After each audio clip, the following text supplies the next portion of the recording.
Alin? Yung mga, parang nag-press na parang mga luto, mga ano. Meron, malaki ang hardware dito. Kaya lahat nandoon.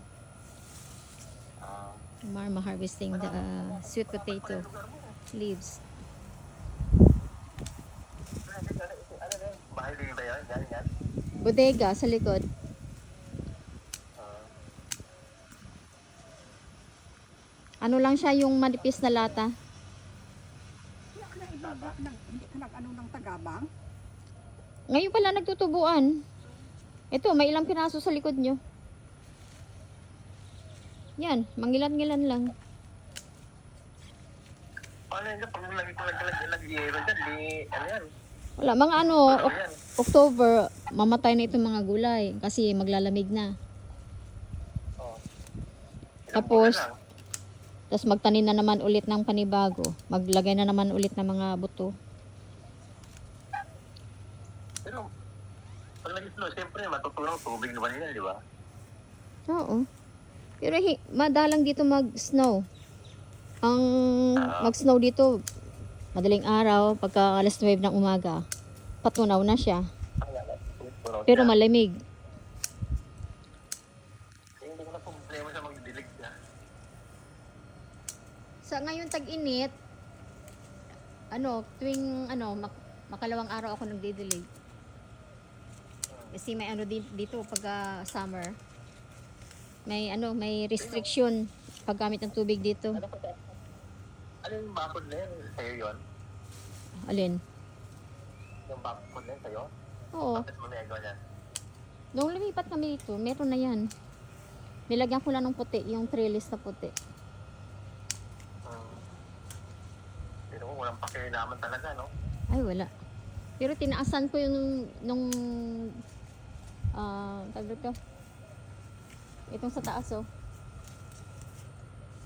Ay, niligyan mo pala lang. Tinaasan ko kasi pagka may aso, posible na makaakyat pa sila dyan. Kapag inakit na yan, iba ang usapan yan. Bakit may aso pa naman yan, di ba? Wala na, ubos na. Namatay na sila. Doon madami doon, oh. Kumaan ko ng dahon. Ano, no? Napiste rin ba? Napiste? Sakit. Sa kadlaw, sa semana na lang ka. Mas mataba din yun nandun sa likod, oh. Ito, Doon. init. Baka naparbo yung aso mo? Ha? Naparbo? Hindi ko alam.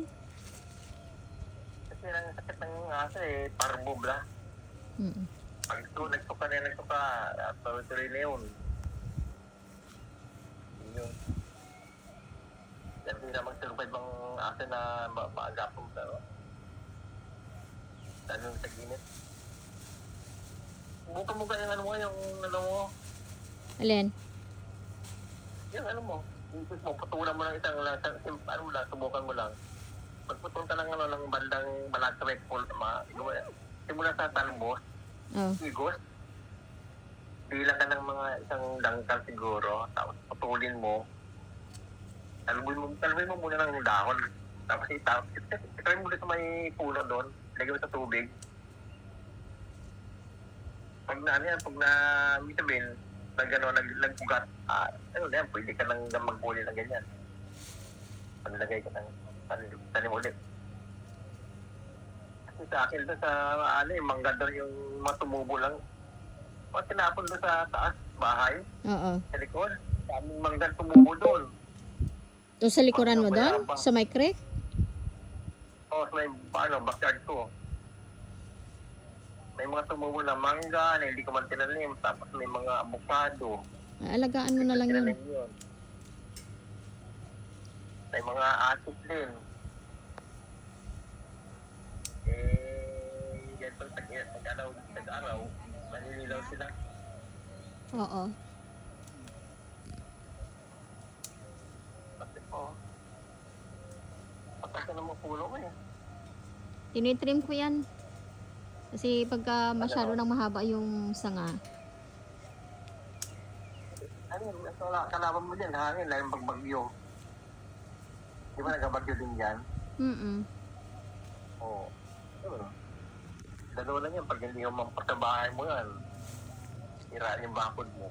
Yang ano, yung medyo nakalaylay siya, tinitrim namin ni Paul. Ano naman, meron man parang ano, bibili ng mga electric na ano na electric na ano na nagari. Meron. Pag hihita ka pa, ano eh, may bulit, may bayil man eh. Oo, Pwede ka pa magpunta. meron. Ang ganda, nagtubo na yung aking ano, yung violet na patatas, kamote. Yung kamoting nilagay kong ano, nagtubo na yung violet dito. Pero meron ako dun sa meron ako dun sa harap eh, dalawang klase. Oh. Hinahanap ko ka palang kamuti. Hindi ko nararamdaman ko sa Mindanao noon. Ano yun? Di ba may ping? Kamuti? May pagkamuti? May ping, parang may orange, may violet, may ano. Dito, kailangan sadyain mo yung pinaka Asian market. Kasi international ang bagsak na mga gulay doon. Doon ko makakakita. Doon ako nakakita na ng pink na labanos. Pink ba yun? Parang mapula-pula. Pula, red, Nakita ko yung gano'n. Pula ba yun? red. Ay, wala kayong sinangkong dyan? Ang kangkong hindi, mahirap ako magpatubo ng kangkong dito. Bakit lang ko mahirap? Mahirap. Kamuti, andali. Tsaka alugbati. Ito pa yung naalala ko yung ano, labog. Masarap yung labog, almi labog. Ano yun? Yung asim-asim? Oo, yun. Masarap yun. Hindi ka lang kumuha ng mga kamya. Sabi sa ingin eh. Parang wala dito yan. May wala dito. Ito meron akong lupo oh. Maganda pagka tag-ulan, ang daming ano niyan. Ang daming usbong, mga lupo. Pag tumanda na yan, namumulaklak yan. Oo.